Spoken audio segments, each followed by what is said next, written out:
In this video today, I wanted to go over a few things that you keep inside your emergency bag. This bag is what you would bring with you for your trach and vent child, and also just a trach child, everywhere that you go, because emergency situations will arise and your child's life depends on you, and especially you carrying this emergency bag with you. This is the emergency bag that we carry. We probably have about 5 emergency bags, 1 in each car, and also one where she sleeps inside, and one for us to take out with us when we go outside to play around, because they only really require 5 essential things. We like to take a couple extra things with us, but we'll go over a couple of those in the next couple of minutes. So this is just an emergency bag. We put it on her stroller when we go places. It's nice it has the Velcro straps here, so we can just easily put it on the stroller without having to get any extra pieces for it.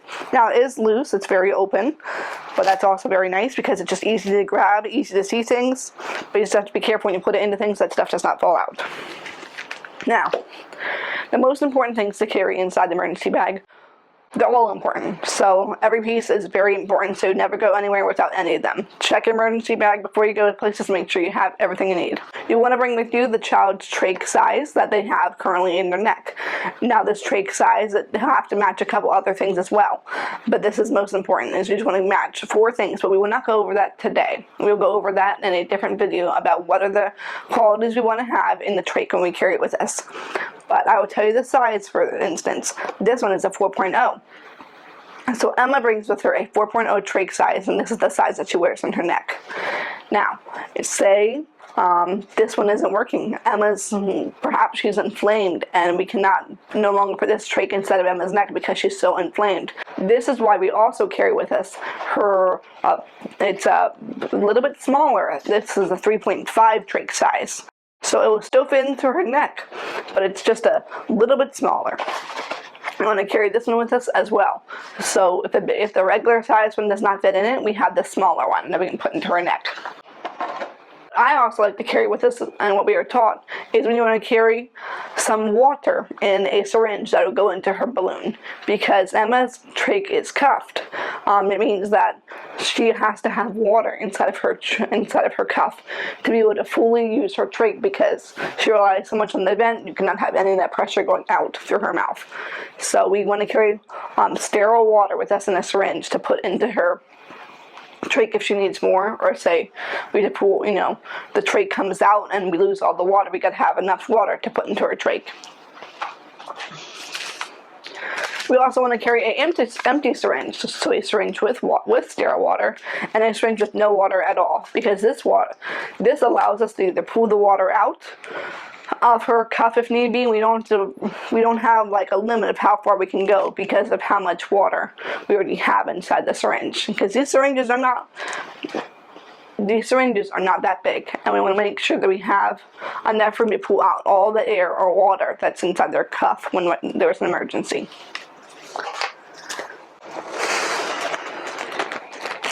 What also you would like to carry with you is trach ties. They're just a good thing to have with you for an emergency. So carry with you trach ties in your emergency bag.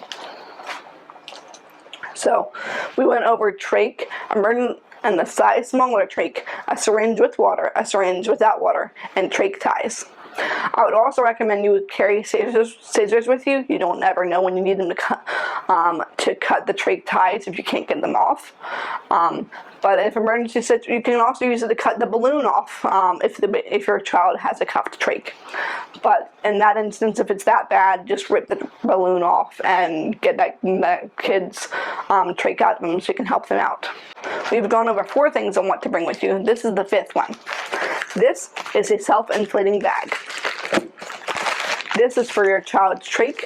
So if the vent were to die, or if the tubes were to break and you don't have any tubes and the vent's dead, this is your manual ventilator, and you will manually ventilate your child with this.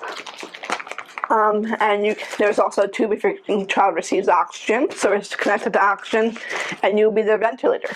And all parents who have trach and vent kids, even trach kids, are taught on how to use this. So you should know, but make sure you always bring it with you.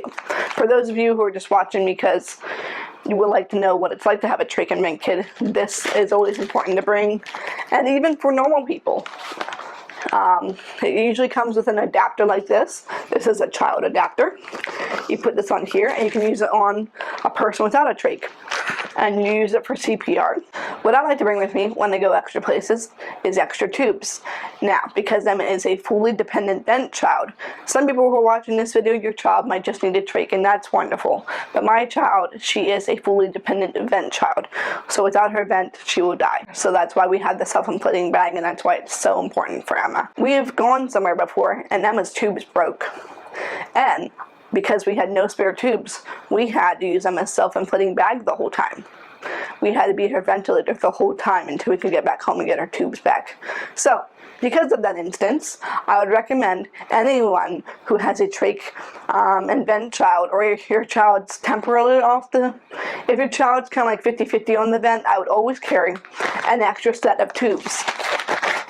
These are the tubes that connect to the inline HME, and in case your tubes that you have are broken from the cold or extreme weather, or just like your vent falls and hits something, which is what happened to my vent fell, or Emma's vent fell and it hit, then it cracked her tubes so they would no longer work. So always carry extra tubes with you wherever you go. Now I'm going to show you this. This is really big, but this is a gigantic container of stuff we bring of spare parts for Emma, because Emma is so complicated. She requires a lot of extra things. Now, what do we have in this bag, you might ask? She's also a G and J tube fed baby, so we carry extra J tube and extra G tube emergency kit in case that were to come out. Emma also likes her humidified air a whole lot. We carry these blue and white tubes because the other tubes are meant for a dry vent, and these ones are meant to carry wet air. So if she's not feeling good, we connect her to the wet. We connect her with these tubes so she can breathe easier. We also carry a humidifier with us, and then you got to carry a sterile water bag for that as well. And then you got the normal kit things like diapers and all the other things you got to carry for normal toddlers. Breathing treatments. We also should carry along breathing treatments as well, extra breathing treatments, and then sometimes we carry Motrin and some other medicines with us for her when she needs them throughout the day. Every piece of the vent equipment we carry one extra at least. So the suction catheters, we carry everything inside that big bag. We like it that it has wheels. We bring it with us. It's usually kept in the car, but we bring it with us to places, so it's always there. But we always bring at least one set of tubes with us in every place we go. So we don't have to run back to the car, especially if you're in a parking garage like at the hospital. You don't have to run back up all the way stairs because you gotta get there fast. And sometimes that's faster than the elevator. Go get the tubes, come back down and give it to your child. That's a lot of time. And as long as you have the self-inflating bag, the child will be fine.